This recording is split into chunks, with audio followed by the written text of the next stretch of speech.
चलो नमस्कार आदाब सत श्री अकाल। Welcome back to my YouTube channel अपने आप sir classes. So boys and girls, आज के वीडियो में हम लोग डिस्कस करने वाले हैं कॉमन साइज इनकम स्टेटमेंट का नेक्स्ट क्वेश्चन के बारे में, यानी अपना सेकंड नंबर क्वेश्चन के बारे में। ये क्वेश्चन और ये वीडियो आप लोग के लिए बहुत ही इंपॉर्टेंट होने वाला है, क्योंकि ये जो क्वेश्चन है वो ऑनर्स और जनरल दोनों के लिए ही मोस्ट इंपॉर्टेंट क्वेश्चन है। कॉमन साइज इनकम स्टेटमेंट में इस टाइप का क्वेश्चन एग्जाम में ज्यादा दिया जाता है। तो कॉमन साइज इनकम स्टेटमेंट में जो क्वेश्चन कर रहे हैं आज हम लोग वो है क्वेश्चन नंबर 22। इससे पहले वाले वीडियो में हम कॉमन साइज इनकम स्टेटमेंट का फॉर्मेट और एक बेसिक सा क्वेश्चन के बारे में डिस्कस किए हैं। आप लोगों में से जिन लोगों ने भी वो वीडियो नहीं देखा है, वहां जाकर के डिस्क्रिप्शन में लिंक है, आप लोग वहां से चेक कर सकते हैं। तो आज जो क्वेश्चन का डिस्कस कर रहे हैं वो क्वेश्चन है क्वेश्चन नंबर 22, जो कि बीकॉम का ऑनर्स एग्जाम में 2018 वाले एग्जाम में आया हुआ है।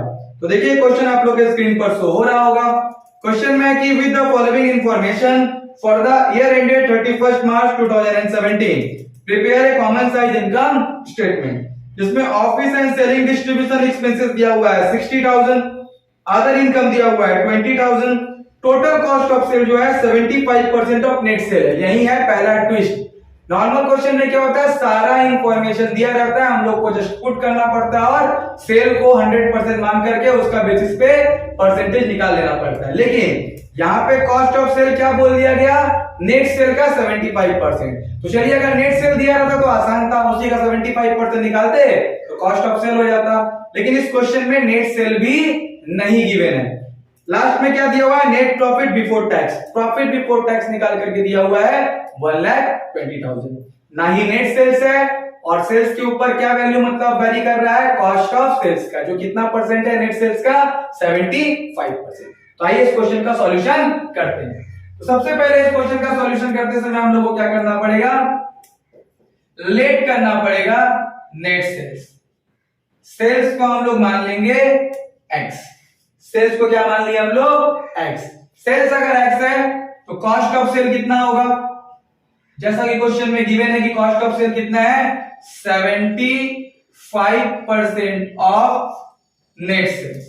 तो नेट सेल्स मेरा कितना है, x का 75%, यानी x इंटू 75/100, यानी कितना हो जाएगा 0.75x। कितना हो जाएगा 0.75x।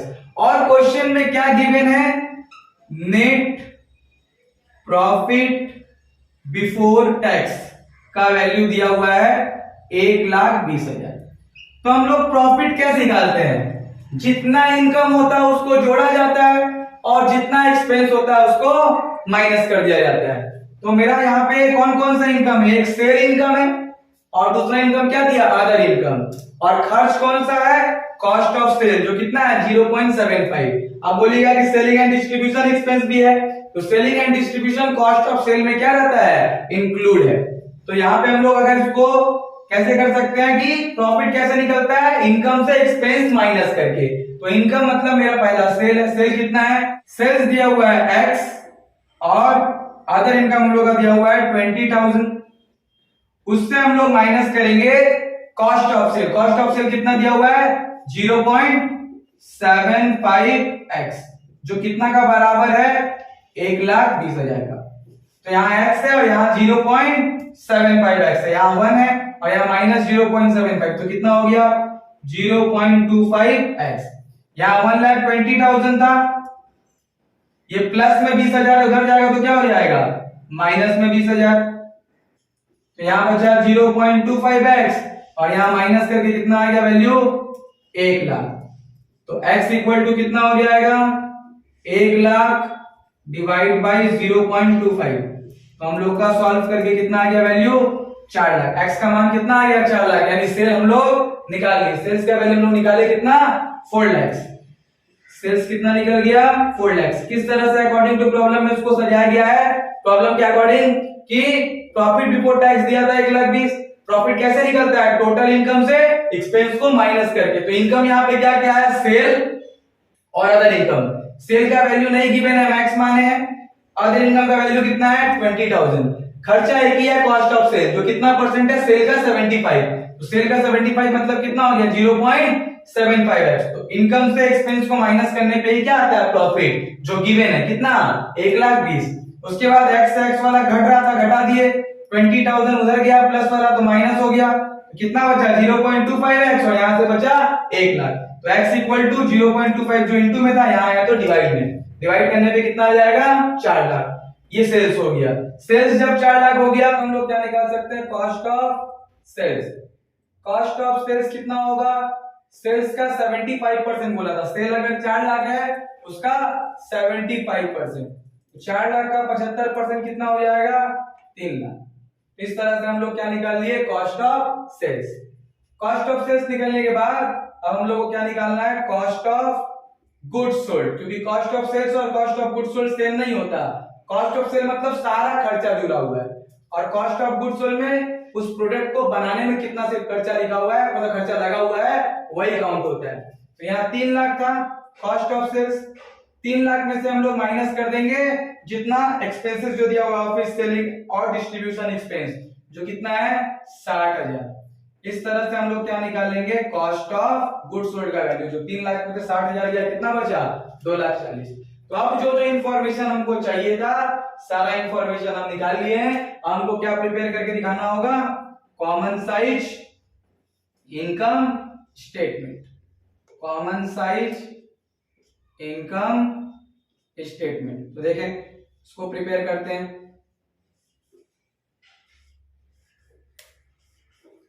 तो यहाँ पे तो 2 साल नहीं है 1 ही साल है तो 2 ही कॉलम बनेगा हम लोग का, एक अमाउंट का और एक परसेंटेज का।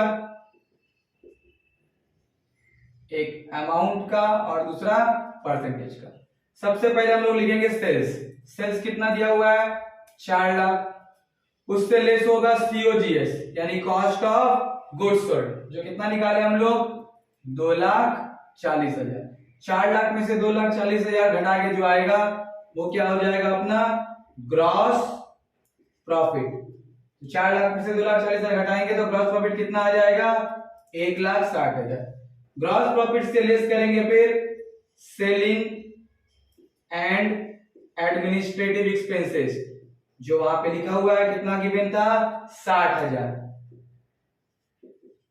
तो अगर हम लोग ग्रॉस प्रॉफिट से सेलिंग डिस्ट्रीब्यूशन एक्सपेंसेस और एडमिनिस्ट्रेटिव एक्सपेंसेस घटाते हैं तो हम लोग का क्या आता है ऑपरेटिंग प्रॉफिट। क्या आता है ऑपरेटिंग प्रॉफिट। ऑपरेटिंग प्रॉफिट कितना आ गया तब 1,00,000। फिर उससे नॉन ऑपरेटिंग एक्सपेंसेस माइनस करते हैं और अदर इनकम ऐड करते हैं। नॉन ऑपरेटिंग एक्सपेंस यहाँ है नहीं सिर्फ अदर इनकम है तो अदर इनकम हम लोग क्या कर लिए ऐड जो था 20,000। तो इस तरह से हम लोग का नेट प्रॉफिट बिफोर टैक्स कितना आ जाएगा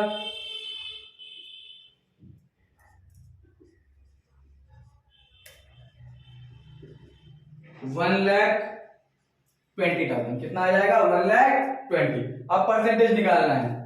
इसको हम लोग कितना मानेंगे हमेशा सेल को 100।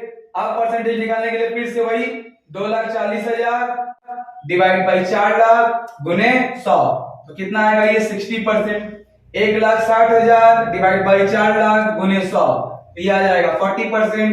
60,000 डिवाइड बाई 4,00,000 गुने 100 यहाँ पे कितना हो जाएगा 60,000 डिवाइड बाई 4,00,000 यानी 15%। उसके बाद 1,00,000 डिवाइड बाई 4,00,000 गुने 100 तो हो जाएगा 25%। 20,000 डिवाइड बाई 4,00,000 गुने 100 यानी हो जाएगा 5%। 1,20,000 डिवाइड बाई 4,00,000 गुने 100 तो कितना हो जाएगा लास्ट में 30%। कॉमन साइज में हम लोग सेल को 100 मान लेते हैं और जितना भी अमाउंट रहेगा सबका डिवाइड में क्या होगा बेस के रूप में सेल को यूज करेंगे और परसेंटेज निकालते जाएंगे। आई होप ये जो क्वेश्चन आप लोग को हम बताएं वो आप लोगों को क्लियर हुआ होगा। अगर क्वेश्चन से रिलेटेड कोई भी मतलब क्या क्वेरी रहता है तो आप लोग कमेंट सेक्शन में कमेंट कर सकते हैं। तो वीडियो अगर पसंद आया तो वीडियो को लाइक कीजिए और अपने दोस्तों के साथ शेयर कीजिए। चैनल में नए हैं तो चैनल को सब्सक्राइब कीजिए। Thank you.